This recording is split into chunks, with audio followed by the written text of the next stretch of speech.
I'm not totally sure about their connection. I can see him choosing her, though. At this point, my guess is that, to your point, Gerry is, like, I think trying to explore a different type of relationship as opposed to a familiar type of relationship. Hi everyone, I'm Julie, she's Kelly, and we're here to find love. We're back again this week for another Bachelor recap. Today we're recapping episode 5 of the Golden Bachelor and Bachelor in Paradise season 9. For those of you who don't know us, we're two dating coaches who analyze the relationship psychology and dating themes in reality TV shows, especially all of the Bachelor shows. So if you're into this kind of stuff, hit the subscribe button to follow along and join the conversation. So let's start off with Golden Bachelor. We have our top 3 contestants have been selected. I mean, Gerry picked his top 3 women. But before that, we had a pretty action-packed episode as Gerry was trying to make his selections because next week is hometowns. He had a one-on-one date with Faith, who was his first impression rose way back on the first night, but the two of them kind of hadn't had a lot of good quality time up until now, and they finally did get to sit down and have a proper, true one-on-one date, and it was great. Their chemistry seemed awesome. They got to talk about some really deep things.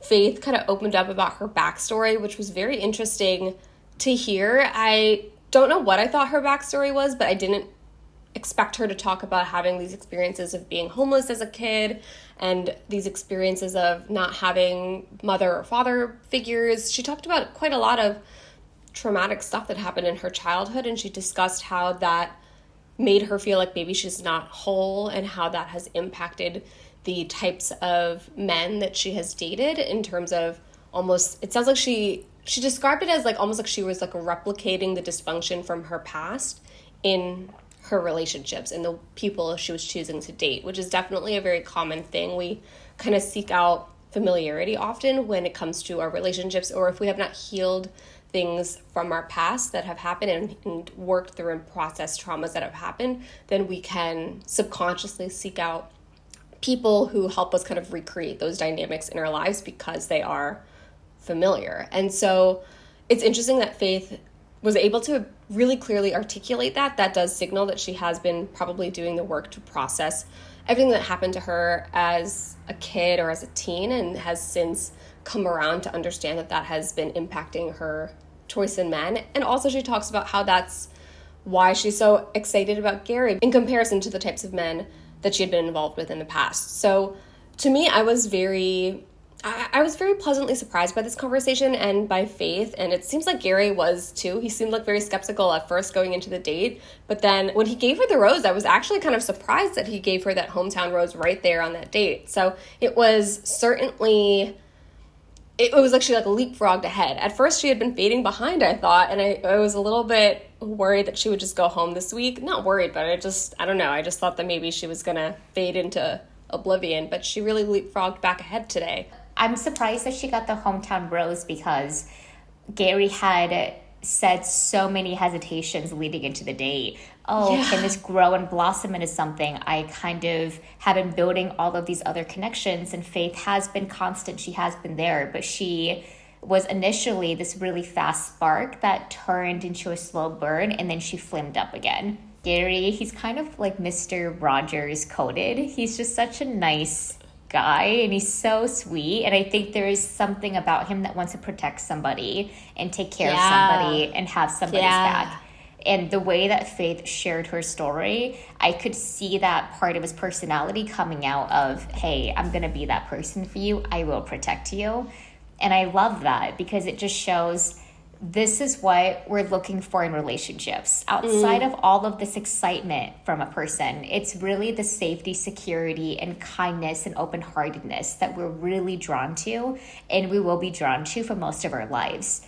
These very fast, exciting experiences, they tend to be these they're exciting dating experiences, but I think it's harder to feel that constancy of security that can really make you feel like you can be your best self or your safe self, or do the things in the world that you feel like you've always wanted to do, but maybe you've never had those life experiences to move you towards that track. And I felt like Gerry really represented that thing of, there is something to be said about being a very kind person and how it can make you so appealing in dating, because all of these women, and you kind of astutely pointed this out, they all have been drawn to things that remind them of their past.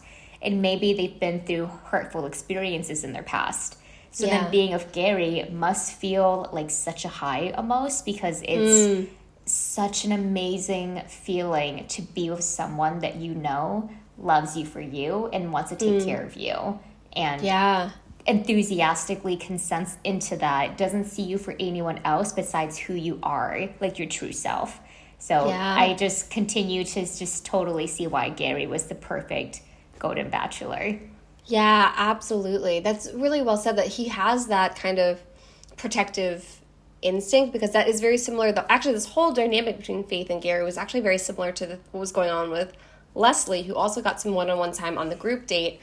By this week, it was very clear that she was really catching feelings for Gerry and feeling very vulnerable because of how seriously she felt about Gerry, and that's why she was starting to kind of have these little meltdowns throughout the week of like watching Faith go off on the date. And Leslie seems to be starting to form an attachment to Gerry, essentially, right? And she even says this during one of her sit-downs with him on the group date. She mentions that she hasn't had very secure relationships in the past. She's been cheated on many times. And so, to your point, Julie, it makes so much sense why Gerry is so appealing, because he's like the picture of security, right? He really represents what a secure attachment can look like and what a really secure relationship can look like. And so it's not surprising that these women are very drawn to him, considering the dysfunction it sounds like both Leslie and Faith have had in their past. And it also really goes to show like how that kind of relationship dysfunction can impact our present day relationships. To your point, it's like we very often chase the kind of exciting, shiny object in dating. We just tend to like want those like really high highs, both because that's kind of what we're shown on television shows. It's what we're shown in movies, that this is what romance looks like. It's supposed to be like these high highs and this like roller coaster type of relationship. And also because of these women have had the dysfunction in their past, and so they pursue similar things in their present day. But it's so wonderful to see how when a secure attachment option kind of like floats up, the truth is that is very attractive. We do just inherently want to be in secure relationships. And Gerry even says this about Theresa, which I was kind of surprised that she is one of the three that ends up, we'll get to talking about the top three, but he says this about Theresa, that she is, I think his words were, she's the picture of safety and security, is the way that he described Theresa, which that was a Stunned. very interesting way. Yeah, I was kind of surprised that that's how he would see her, but it does make sense, because I do think that she, of the top three women, Leslie, Faith, Theresa, she is the one who does feel probably the most similar to his past relationship in comparison to Faith and Leslie, who seem to have a very different kind of energy and a very different backstory. So it was interesting to hear Gerry describe that about Theresa and see Theresa as the one that represents that security in comparison to Leslie and Faith, who I think it's more like he's the one who will be providing security for them, as opposed to with Theresa. I think he's seeing Theresa as someone who would provide security for him. I was very surprised that she was one of his final three, because Theresa has been involved. There hasn't been a lot of drama in the house, but she has been at the center of that with Kathy. And I was seeing a sign of, okay, if Gerry is making these moves in terms of, you know, removing women from the house because of his connection of Theresa, it did show very like subtly that his feelings for Theresa ran a lot deeper than maybe most women in the house realized, and maybe even Theresa realizes, because I don't think that is typical of Gerry's I don't think that's typical of Gerry's typical behavior. I think he tends to be very I think he'll like move in a conflict, but he won't do anything that would necessarily cause waves. But because Theresa was caught in this thing of Kathy and he liked Theresa so much, he was like, okay, this is done. I tried to see if this was going to work. It's not. I like Theresa. And it seems like Theresa has to have some kind of intangible quality that either reminds him of his late wife, or you're right, maybe her past is quite similar to what he's used to, so then it feels like home. And on a show that is so different, so chaotic, so intense, he could really be seeking that too. So then this is a pattern of Gerry looking for something that's familiar to him, and maybe Theresa represents that, and editing hasn't shown it, but she is really surprising me. I wouldn't be surprised if he picks her to be like his final person. Yeah, because of that. I don't know if I love them together, but I think it's just because of the way that she's been edited, and maybe the way that I saw that she did have some culpability in the Kathy dynamic that she completely didn't own up to. I think her gullibility in that was like, okay, are you really seeing that? Do you have the emotional intelligence to see that you had a little bit of a part in it? And I do really love, like, Leslie right now is my favorite. We'll get into front runners. Do you think that there is something about Theresa and Gerry that maybe, like, there's a felt experience happening with him that's why she's kind of exactly, she's kind of being ushered into these like final stages of him picking his person? Yeah, I think that's a really good analysis of the situation, because I know that I didn't expect her personally to be one of the top 3, and because he kind of described her in that way of being the picture of safety and security, was what was to me, I was like, oh, I wouldn't have thought that's how he felt about Theresa, but we don't see everything. We don't see all of the dynamics that he has with all of the women, so maybe there is something going on with her that is more substance than we're let in on. So, maybe she does end up being the person. By the way, if you're enjoying this conversation so far, make sure you give the video a like. It really helps us out a lot. So, talking about our top 3, first of all, I'm shocked that we're here at the top 3. It's very shocking to see that we are down to the final women who are going to go to hometowns with him. I guess only 2 women are going to go to fantasy suites, and then those, I don't know, I'm kind of confused about how this is exactly going to work, but we have 3 women for hometowns when there's usually 4. So the women are Theresa, Leslie, and Faith. Faith got that rose on her one-on-one date. So then I think that the people he was deciding between of the women who are left were Theresa, Leslie, and Ellen. And so we have to take a second and talk about Ellen, because she was my top pick for Gerry, and I was really surprised. I actually wasn't surprised at the start of this episode. I did start to have a feeling of, like, when I saw how he interacted with other women in comparison to Ellen, I did start to have a feeling of, like, I don't know, I think he's treating the other women with a lot more, or he has a lot more engagement and investment with some of the other women. And as I was seeing his dynamic with each of them, I was starting to feel like I think Ellen is falling behind just slightly. But I was surprised insofar as, like, I thought that she was a really good match for him, and she was my top pick for him. And she was the first one to say that she was falling in love with him. So I'm sure it was a very emotional thing for Gerry to send her home. And it seemed like it was very fraught. He kept describing her when he was saying goodbye to her. He was like, obviously, it was so hard for me to make this decision. Like, obviously, like, I need to talk to you. Like, it seemed like even in his head, he was dating Ellen in a way that was more serious than maybe some of the other women. And so I think giving up or deciding to close the door on that relationship seemed to be a very big choice. But ultimately, my guess is that this maybe comes down to what you were saying, Julie, about the difference between wanting something familiar versus something that kind of touches on a different part of your personality. You talked about this last week, and Leslie and Faith both kind of represent a little bit of that, looking for something that is going to bring out parts of your personality that you haven't been able to bring out before. And I feel like maybe Ellen is too much like the past in a way that almost felt like, not boring, but in a way that this just didn't have as much excitement as some of the other connections. So that would be my read on why he ultimately ended up sending her home. But what did you think about both Ellen's departure and his selection of the top 3? With Ellen, I was really sad to see her go home, because they had so many beautiful, really special little moments throughout the season where I just felt like he was giving her all of this reassurance and confirmation that even though he was a bachelor and he was doing all of these things with the production, he had this thing that he was building with her that felt very sincere.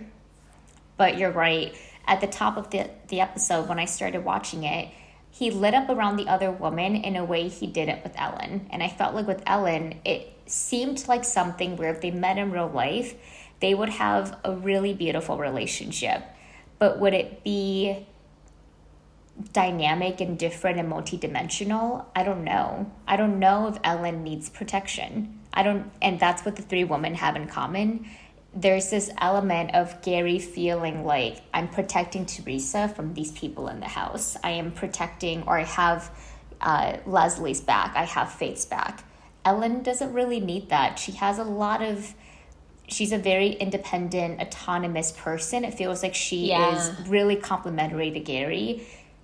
But maybe that's not sparkly enough in this current moment for him. Maybe he's thinking about who can I not live my life without. It was the advice that Trisha Shutter had given to him. And I do think that he held that really deeply as he's been choosing the woman. Because Ellen, I think she does offer a very steady, a very constant presence. But maybe he's looking for something a little bit more. I was devastated to see her go home because I just thought there's such a good match. You could see how hard it was for her. She didn't really say anything to Gerry at the end because she was so stunned by his decision. And I think dealing with her own feelings of heartbreak and grief and sadness of, I had this thing, I had it in my hands and now it's taken away. And this was enough for me, but what was it for him? So there were so many questions, so much doubt that opened up in that moment. And I want to see the Golden Bachelorette. I love the format of these shows. I feel like Ellen would choose a really amazing partner that she could live out the rest of her life with. And she is someone that is very similar to Gerry in that way. So I think her season would just be really, really beautiful. I would love that. I would absolutely love that. So I do want to see her again. I really hope that she finds love. And I hope that her story with Gerry, I don't think that she's looking at it with regrets. I think that she's probably, ideally, I hope, looking at it in terms of, okay, I can feel it again. I can be in love. I can feel excited.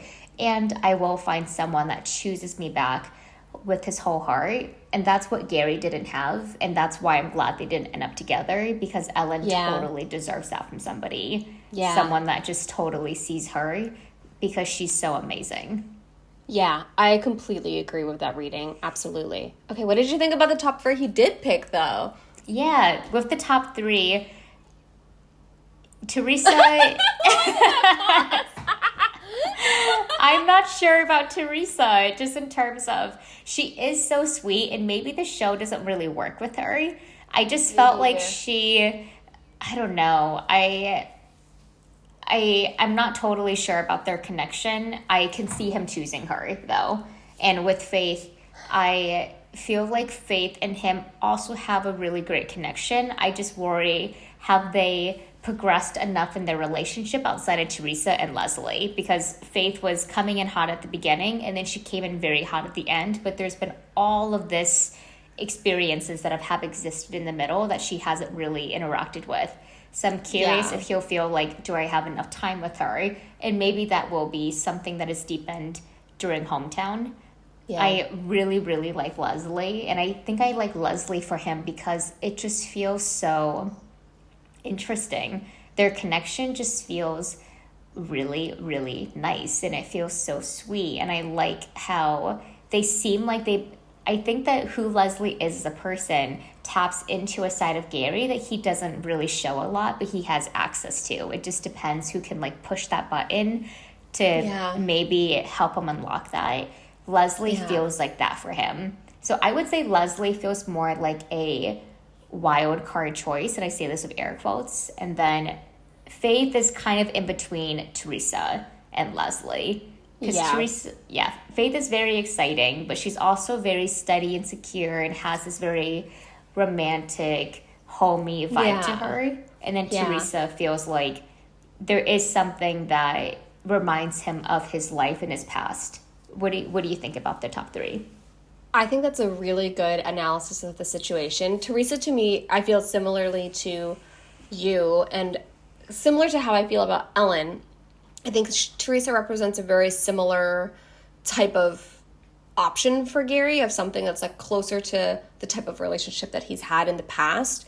And I think, to your point, he had a bit of a protective instinct with Theresa that maybe elevated her a little bit above Ellen, and that is why she made her way into the top three. But I would be surprised if he ends up picking Theresa over Leslie or Faith, because it just seems at this point that I think the familiarity angle, I think he would have had a different set of top three if he was interested in people who are similar to his past relationship and to his ex-wife. I just think the top three would have looked a little bit different than it does, because Leslie and Faith, to me, first of all, they're very similar, generally speaking, in energy. They're both like a little bit like adventurous and like a little cool and a little bit they're both a little bit vulnerable and almost like a little bit, they have like almost a spiritual, I guess Faith has like a little bit of like a spiritual, like of the universe like type of energy to her. I like and that. And Leslie's like sort of, yeah, and Leslie's like sort of like that a little bit too, but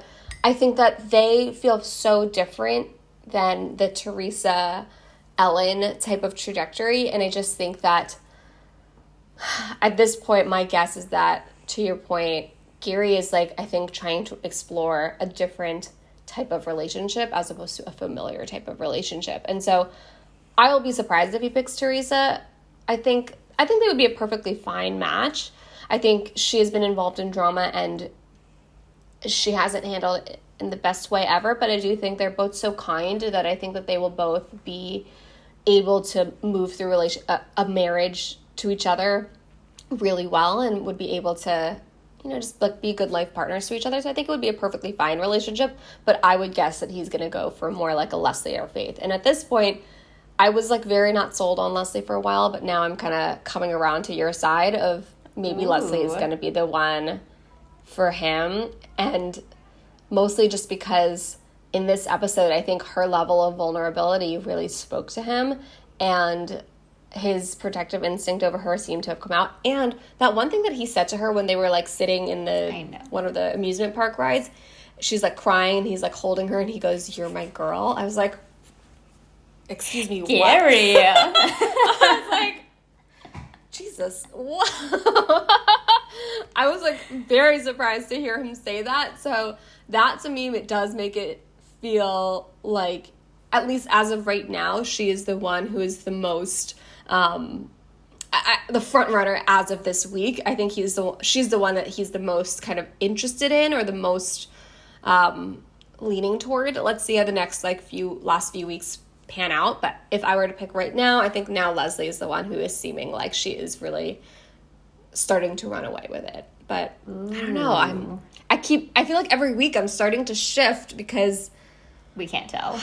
There's so much, I don't know. I feel like I don't feel like I have a good read of Gerry and what he's looking for. And so I'm befuddled.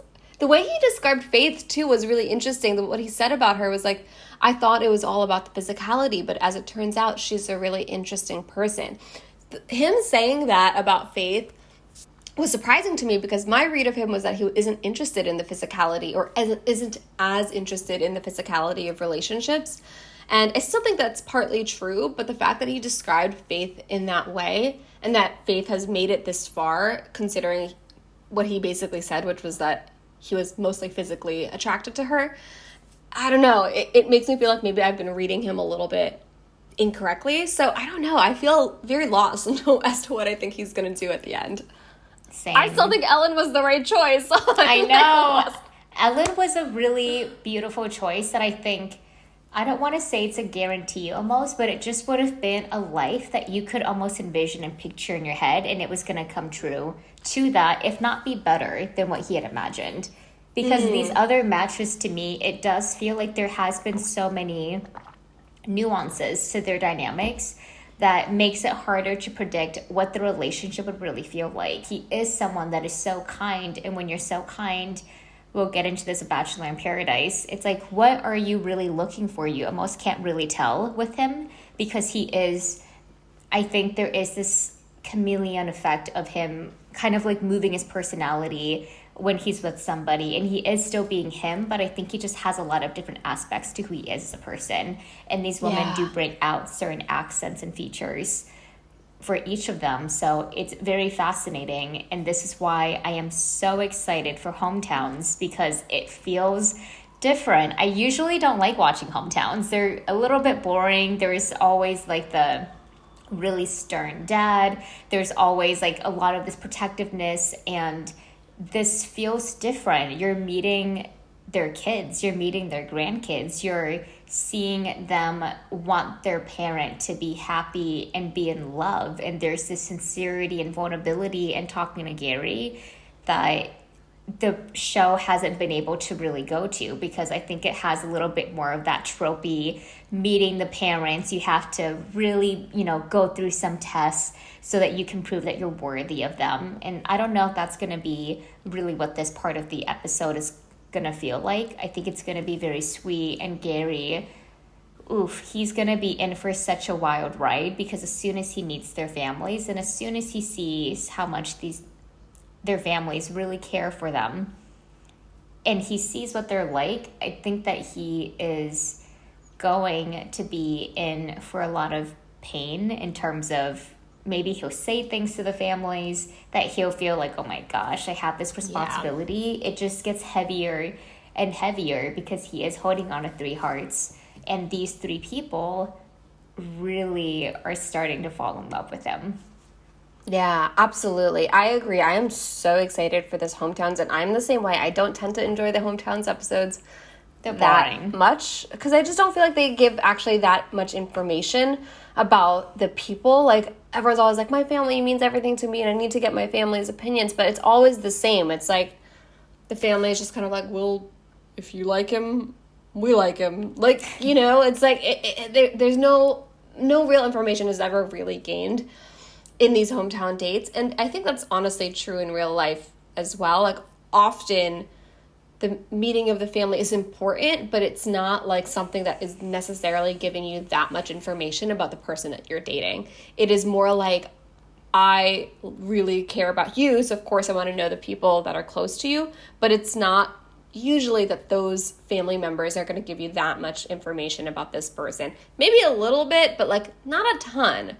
Sometimes the family is able to give some backstory of like, oh, like she's been in a lot of this kind of relationship and I'm excited for her to have that kind of relationship. Sometimes you get some of that information, but it's not that often. So I do feel like the hometown dates are just kind of, perfunctory, it's just going through that motion.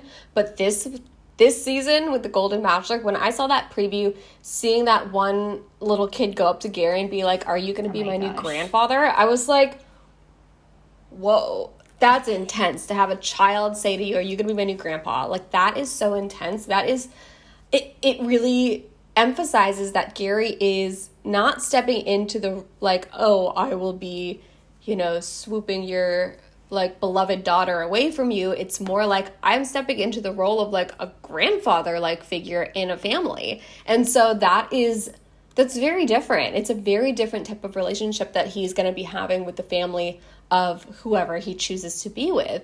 And so that it's almost like stepping into the life of like a single parent where there are children involved, and you need to kind of be conscious of that. It's not exactly the same, but I had this feeling of like seeing all those grandkids. I was like, oh my goodness, like some people's relationships with their grandparents are very important to them. And I did have this feeling of, oh, like there are small children possibly involved in some of these dynamics that are going to, they have some kind of relationship with their grandma, and now there's going to be a grandpa figure kind of entering, and that's going to have some kind of, impact on the family dynamic. And so there is so much more weight, to your point, to these hometowns as compared to, a normal hometown date. And I think it's going to be emotional. I think this is going to be the week where it all falls apart and everyone's crying. Like, I think it's next week. That's my guess.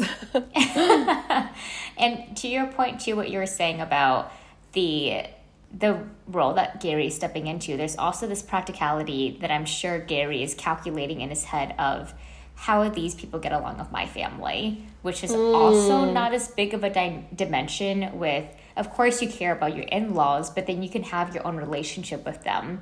If Gerry's family is super important to them, and it is, I do think that he will be thinking, okay, how are these little kids be of my grandkids? How will they be of my daughters or my sons or whatever kids he has? I think there is going to be a lot of him really thinking about how will family reunions look? How will this all meld together? So it's going to be a lot of calculus that he'll be running through his head next week. And I do think that his family is going to have such a huge say, because when Charity did her season, her mom wouldn't give her opinion about who she thought would be the best choice because she wanted Charity to make that choice because she wasn't great at decision making. I don't know if that's going to be the same way with the Golden Bachelor. I think he is going to really hold what his kids say with a ton of weight. They might be making the decision with him in terms of like, this is what I feel, this is what I think, I know you really well. I feel like this would be like the person that would fit into your life and be like a really great wife for you. That is going to be more of the conversation that I think Gerry is probably very aware of. So like as soon as it involves family, things are going to get 1,000% much more like high-end and like much more complex. But I'm excited. I think it's going to be such a great episode. I agree. I cannot wait. Let us know down below what you all think of both Gerry's top 3 women, what you think about the women that he chose, the women that he sent home, and who you think he's going to pick. And let us know what you think is coming for hometowns. How do you think this is all going to go down? Let us know down below. Let's keep this conversation going. Okay, it's time for Bachelor in Paradise, and we get a continuation of a lot of the drama that's been coming to a head of the last episode with Kat and Tanner and Brayden and Rachel's new romance. But before we get into the Kat of it all, which continues to be such a persistent thing that we're talking about, guys, we're tired of it too. We've been talking about her a lot, but she has been the nexus of the drama. So there is something to be said about what's going on with her and her birthday and all of the jealousy and contradictions and hypocrisy that she's in. But first, let's get into the Jess and the Blake of it all, which happens during Truth or Dare. And this is when the beach is spicing it up. Everybody is going around kissing other people, confessing secret crushes. And someone asks Jess a very pointed question of, is Blake your number one? And her answer says everything in itself, because she says yes, but her body says no. And so he is the one that takes Jess aside and he asks her directly, I feel like I haven't been able to be into it because you're not into it. And he has been sensing some hesitation on her part. They have been one of the longest couples on the beach. I think they got together at the very beginning, but out of all of the couples that have been popping up on the beach and really connecting with each other and on the path to a potential engagement or at least a very long-term relationship, I don't think that Jess and Blake feel like that at all. If anything, it feels like they've been coasting or enjoying each other but not promising each other anything or really deepening the connection. And this brings up a larger conversation of Jess has been people-pleasing most likely her entire relationship with Blake. And when you're people-pleasing and you're being too nice in service of, helping someone else at the cost of your own, this is what we see. Like, we see Jess now feeling like she has done this to herself. She's painted herself in a corner where she feels like, I can't go after the men that I like because my friends are dating them. I can't do anything to Blake because Blake really likes me. So now everything is happening to me. And it did feel a little bit of a martyr victim-y narrative that she had in her brain about how she was in such a pickle. And it really came from her not communicating anything about what she wanted. It came from her not being honest about, Blake, I like you, but I think I like other people as well. She never used those openings as an opportunity to really communicate her honest feelings until Blake confronted her. And I think her tears told him everything that he needed to know, which is that she had been completely holding herself back, that she was being really dishonest about her emotions. And even though she was trying not to hurt him, she did end up hurting him from her inability to be honest about her own feelings, because Blake got himself into something that she wasn't walking side by side with him. I think she was a little bit dragging her feet, and Blake could feel like he was pushing her along, and it wasn't even a direction that she wanted to go to. Yeah, absolutely. I think that this conversation, it felt a little bit overdue. I think that the two of them had been showing signs of this, or shown signs that this wasn't as secure maybe as they had made it seem like it was earlier on in the season. I do think that maybe at the beginning there was interest there. Like, I do think that Jess described Blake as like one of the hottest men on the beach. I think she was actually very interested in him, but since the beginning, like since the initial spark, it seems like it's been tapering off, and she hasn't been able to name that. And it's, to your point, it's a people-pleasing thing of like, well, nothing's necessarily wrong, and I know that he likes me, and so I should really just be loyal to him and like continue being in this like relationship with him. And she's suppressing her own needs and desires because she wants to like be nice and do the nice thing. But the truth is, if you are, and Blake even seems to feel it. And the truth is, if you are just suppressing your own needs and kind of going along with what someone else wants in spite of what you want, that is a form of emotional dishonesty, and the truth will eventually come out, and it's going to be all the more painful because Blake, as we see, is realizing that actually Jess has been kind of coasting along with him because she feels like she has to and doesn't want to hurt him. And that is in a way even more hurtful, because it's kind of like, oh, so for how long have you not actually liked me? Blake is also wasting his time with her because he thinks that he has thought up until now that she actually liked him. And so, both of them could have been pursuing things that were actually better for them if Jess was just able to be honest. This is such a great example of, when we say be kind, that doesn't mean like suppress your needs, right? It's like both of these things have to be held equally, right? You need to be able to look out for the people that you're with and who are around you and who you're interacting and relating with, and also look out for yourself. And the truth is, when you don't look out for yourself, I mean, everyone kind of loses. Both she is losing because she's lost time and connections with other guys that she was interested in because she was like faking it with Blake, and Blake has lost too because Blake has like wasted all of his time with Jess when he could have been pursuing other people. And so the truth is,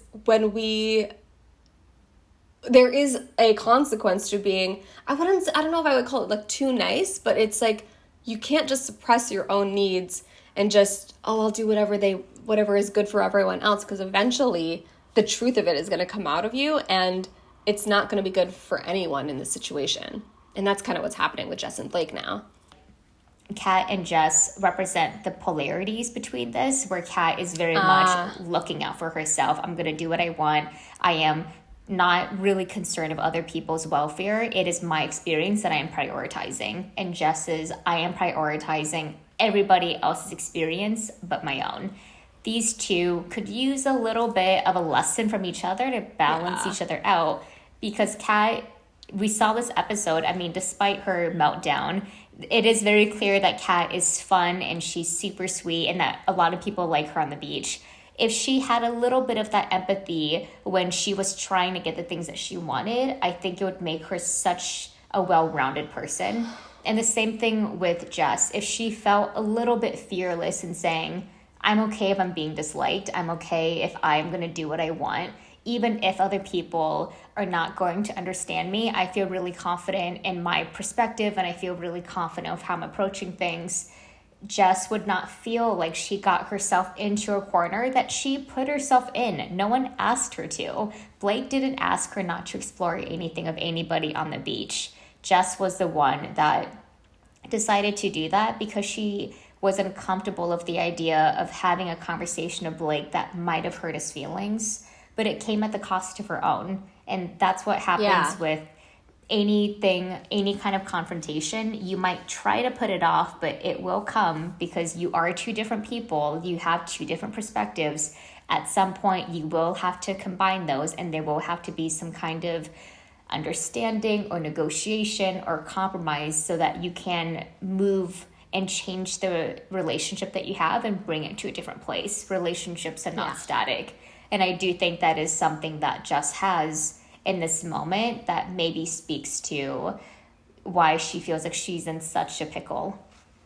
Yeah, absolutely. I think that's really well said of there is this thought that if I hurt someone by, advocating for myself, that would make me a bad person or whatever, which is not true. If Jess likes another person, yes, it would hurt Blake's feelings, but also sometimes that has to happen, right? It's like sometimes you can do it in the kindest way possible. You can talk to Blake and really help him understand what is happening and making sure that he's, as okay as he can be. But you gotta go do what you gotta go do. And it's not that you have to protect everyone else's feelings at all costs, at the cost of yourself, right? And I think that's the thing that Jess is doing. She actually kind of reminds me of Joey, the future bachelor, in the sense of both of them, I feel like do this very other focused type of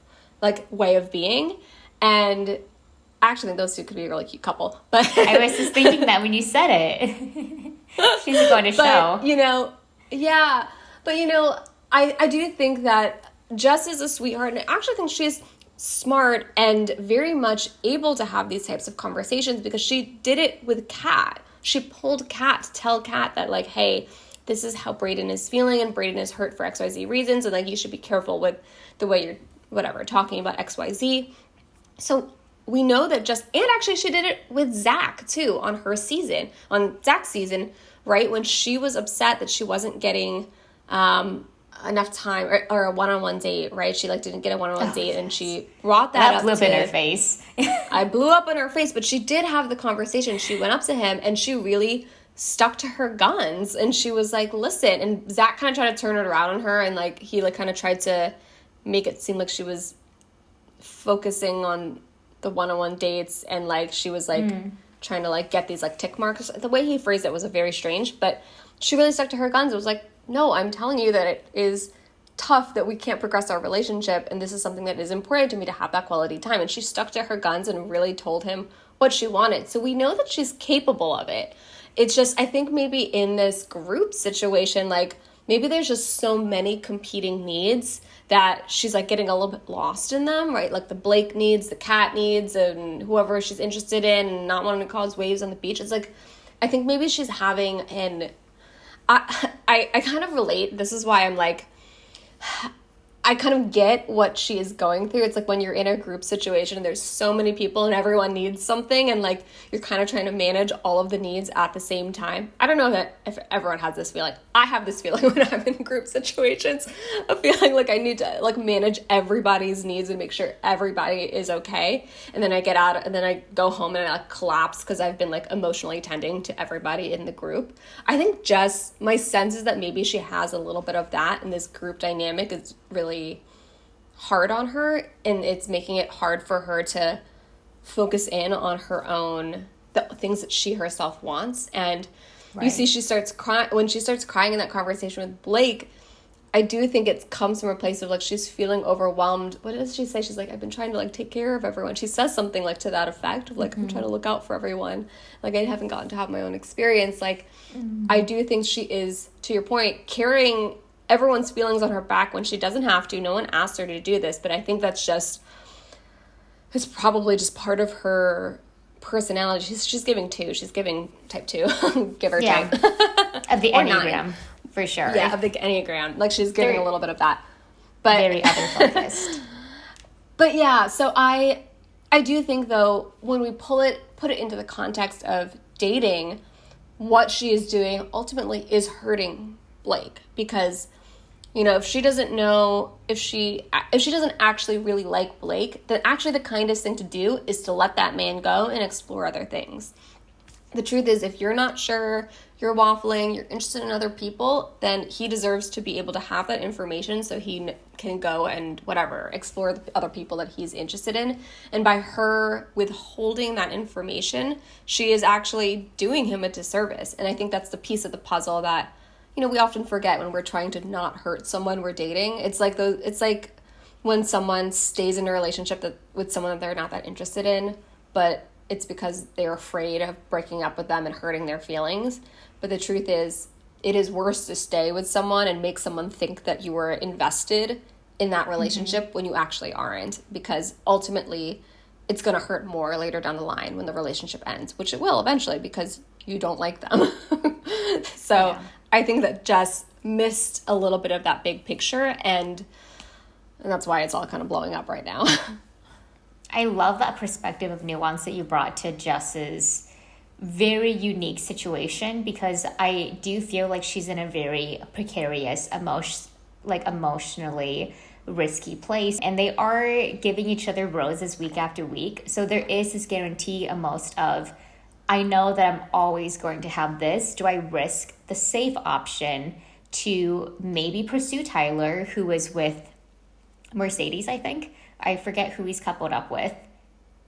Tyler, yeah, he's coupled with Mercedes. So now there's this element of, I am now competing for a rose. Do I want to do that? Do I want to put myself through the ringer of that? Because she has seen the Seans and the Wills of what happens when you kind of like get up from a stable relationship or a stable-ish connection and then you explore something else. So Jess is most likely balancing that in her head, thinking about, do I really want to get into all of the stuff that's happening? She's seeing all of this drama erupt on the beach. I don't know. I mean, me personally, I would probably find myself in a similar situation as Jess, when you're just so overwhelmed by everything else happening. You don't want to then put yourself into your own situation the next week, deal with that, and go through that emotional roller coaster. So I think there are... Blake is safe. Blake is safe. And I think even though, yes, she is hurting his feelings, this experience that she has with him, it's probably been more manageable for her than putting herself out there and then being in a triangle or dealing with Blake's hurt feelings and X and Y and Z on top of that, along with her feeling guilty because her guilt is coming along for the ride, because she has expressed that through her ITMs of, oh, I just feel, like I just want to do this, I want to do that, I feel like everybody's getting to have this.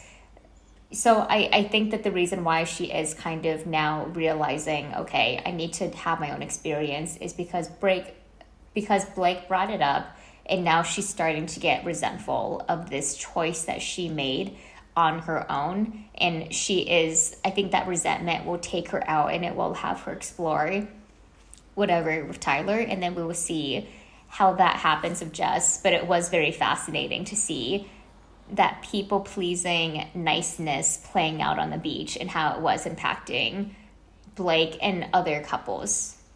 Yeah, absolutely. I think that's a good read. And I do think that she should go and explore. I think Tanner was also the other one that she's interested in. The truth is, like, everyone who has come down, all of the men who came down have been interested in Kylie and Jess. So Jess should be, like, flooded with interest, but it seems like she has been maybe, like, holding back from, really pursuing these things with these folks. And so I hope that she kind of breaks free from her own people-pleasing prison and lets herself explore it, and also lets Blake get out there and explore too. I think that is something that is gonna be honestly good for both of them. And listen, if they still are interested in each other, they'll come back to each other, they'll realize it, and be able to hash it out. But as of right now, what she is doing is holding him back and holding herself back. And so there is no need to be a martyr in dating. I think this is something that all of us could really use that lesson and have it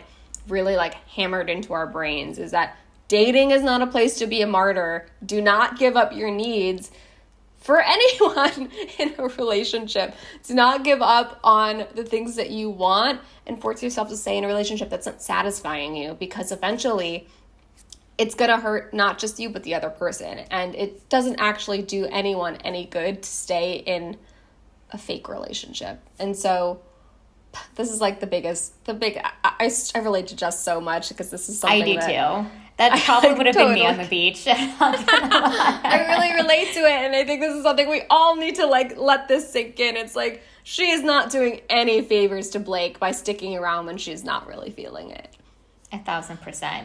Let us know down below if you've dealt with this dynamic in dating. Do you relate to Jess at all? Do you feel like you understand what she's going through? Let us know down below. All right, so Kat, guys, let's talk about Kat. Let's talk about Hurricane Kat. It is now her birthday, and she is kind of getting a taste of her own medicine because she's happily coupled up with Tanner. She was planning to have a really beautiful birthday, celebrating with her friends, having a darty, having Tanner have some really like intimate moments. Really beautiful. Davia steps on the beach. She is a total vision, and she is laser focused on Tanner. She asks Tanner on a date, and he says yes before he asks Kat's permission. He gets whisked off on the date. This is what I take a little bit of an issue with Kat, was that she was getting really hung up on the fact that they never had an exclusivity conversation, but he didn't really share his emotions with her. He didn't tell her if they were secure or not. He didn't have a lot of clarity on what their connection really meant to him. And it felt like such a repeat of what was happening with Brayden, because that was exactly what happened with the Brayden Kat Tanner situation. Kat was on a date. She immediately went off. She was super excited. She came back and she immediately cut off Brayden. So I felt like in that situation, it was very contradictory for her to expect Tanner to do something that she didn't do. And she had all of these expectations for the day that also wasn't super fair for Tanner to have, because Tanner was excited for her birthday, but he didn't agree to doing XYZ. He didn't agree to, I will say no to a date. I'm going to have these moments with you. I am now in this serious relationship with you. He didn't, and she was really hanging on to that, and her expectations did kind of ruin her day, because she had this idea, it did not come to fruition, and then she is now dealing with the reality of what her day transpired to be. But what did you think about Kat? I don't know. There's always a heavy sigh when we talk about her now. The thing is, she's so complicated. She's so complicated. I'm honestly kind of a little bit fed up with the Kat storyline. I just think that her meltdowns are obviously great television, so it makes sense why the show is like hyper focusing on her. But I am a little bit, one thing that I really caught actually at the beginning of this episode when Davia first came down, or whenever it was that she came down in the episode, was that they were splicing together two different scenes of Kat, one where her hair was up in pigtails and one where her hair was down in a ponytail. And that clued me into the fact that they were just pulling scenes of Kat looking upset and just from different days or different parts of the day, and putting it together to kind of amp up the kind of tension of this interaction. But I did kind of start to feel that production is leaning so heavily into this Hurricane Kat storyline. Now, granted, she is really behaving in a way that is so frustrating and hypocritical. It is so annoying to watch her criticize Tanner for all the same things that she literally did to Brayden, truly to a T, every single thing that she did, not telling Brayden that she wasn't sure about him until she wanted to break up with him, and then making it seem like, well, I was still deciding, so why should I have to talk to you about it? That's what she said to Brayden. She was like, I woke up with doubts, but I was still thinking about it, so of course I wasn't going to talk to you about it yet. So she had this like whole reason for why she hadn't clued him into the fact that she wasn't invested in him. And Tanner similarly seems to be not sure about, who he wants to be with. He wants to explore. And so he is not, him and Kat haven't had an exclusivity conversation. But while it was okay for Kat to do it, she thinks that for Tanner, this makes him an indecisive, like, child, like, I don't date childish men, he's being so childish, like, he's being so indecisive, I need someone who can, like, just be decisive with me. He's holding him to some kind of standard that for her, oh, but it's okay for me to do it. Like, that's so frustrating to watch this double standard play out in her brain. And the thing that is most frustrating about it is that she puts down Tanner in order to make herself look like the victim. And she kind of did something similar with Brayden. She, like, kind of put him down to make herself look like the victim. So it doesn't actually matter, like, how she's behaving in any situation. It's always other people's fault. And they are always kind of diminished in order to make herself look like I did everything right and everyone else is the man-child in my life. This Brayden's a man-child, Tanner is a man-child, like, everyone is a child except for me, the one who is doing everything right, me being Kat. And so it is really frustrating to watch her kind of just cast blame around to everyone and never kind of take any accountability to herself. These double standards are really frustrating to watch because it's almost like listening to her talk is almost like listening to nonsense. It's like nonsense talk. And I'm just kind of honestly tired of it. Like, I'm just tired of having this whole Kat storyline because she's not changing. She's the same in every single scene. It's the same thing, and she's just continuing to do the same thing over and over. I get that it's exciting television, but I'm not very interested in, like, revenge storylines either. So I see that some people are like, haha, Kat's getting a taste of her own medicine, which it's great for her to learn that maybe the way she treated Brayden wasn't actually very kind and maybe she could have done something differently, but she's not going to absorb any of that. She's not absorbing any of that. And so I don't know. I'm kind of over this. I'm kind of over the Kat storyline completely. I think I would like for this focus to end and I know it's going to go into next week because there's more conversations to happen between Kat and Tanner. But I can't imagine it's going to go very well. And I can imagine that it's going to be a lot of the same, but I don't have anything else to say about Kat because it's the same stuff over and over and over. It's not even a learning opportunity for her because she has to want to learn from it because these things that are happening, it's clearly a pattern of this happened to me, now this is happening against me.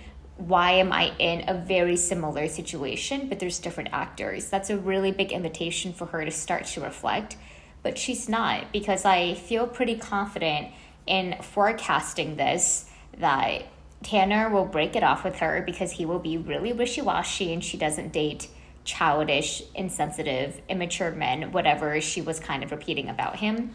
And she's immediately going to go to John Henry. And John Henry seems to be a very reserved guy that probably likes the excitement that Kat is generating in his life and the hotness that she brings in terms of her flirting, making out with him. And because she is very quick to detach herself from a situation to move into something else, I have a prediction that she will probably get coupled up with John Henry. She won't really care about the repercussions of dealing with Olivia because Olivia will probably be sent home because that was a person that she picked. And that will just continue. It will continue to be an ongoing theme for Kat, where she won't really have to reflect because things change so fast in Paradise that it's almost that Paradise really suits her dating style, actually. How she can kind of quickly up and leave, move into the next thing, get inside of that, and then just find someone that she feels like she can have that connection with. Yeah, so there's not going to be a lot of introspection. I am really, really hoping that after next week, her storyline quiets down and we get to see more of the Aaron B, Eliza conversations happening, Brayden and Rachel, these new exciting couples that are emerging from what's happening right now. Yeah, I am very interested in seeing. I'm kind of happy that we're getting more like Jess and Blake. I had been wanting to see more of them. Of course, now it's like tension, and that's why they're getting the attention. But I would rather. It's interesting to look at that relationship because there's so much to gain out of it. But there's nothing else to say about the Kat stuff, so I am getting a little bit tired of it. It is just the same over and over and over, and it really goes back to what you said, Julie, last week of like it is a bit of a pretty privileged thing because you're right, she can just hop around to the next guy and she's so hot, it doesn't matter, like whoever the next guy is happy to take her. Exactly. So she can always find another. As soon as a man catches on to kind of how, ironically, I use her own words, childish she can be. And as soon as a guy kind of like is done with her and kind of shows that, hey, your behavior is not okay, she just drops him and moves on to the next man, because there's always another man there who will be very happy to date her because she's so hot and flirty and fun and interesting. And so she doesn't ever need to learn. She doesn't suffer any consequences for her actions. So she keeps just doing the same thing over and over. And so, you know, it's just not very fun to watch, honestly. It's not a very... We might not talk a lot about her next week. I know. We're going to keep it brief because it is coming to a close, even for me and Kelly. Yeah. It does make for good television, but there's to an extent, and I think BIP has been... I love it when it's really fun and lighthearted, and also when it's capturing all of these really coupley cute moments, not when we are trying to make Kat seem like a villain, because despite her immaturity, I do think that production is definitely giving her a really bad edit. I'm sure that she's drunk in some of her ITMs, and I would hate if I was under the influence, my words were coming back on national TV to haunt me, because you just say things when you are talking to someone and you're angry and you're in the heat of the moment. So there is some sympathy for Kat, but there's not an analysis, because it then goes to her to figure out, okay, what's happening? What can I reflect on?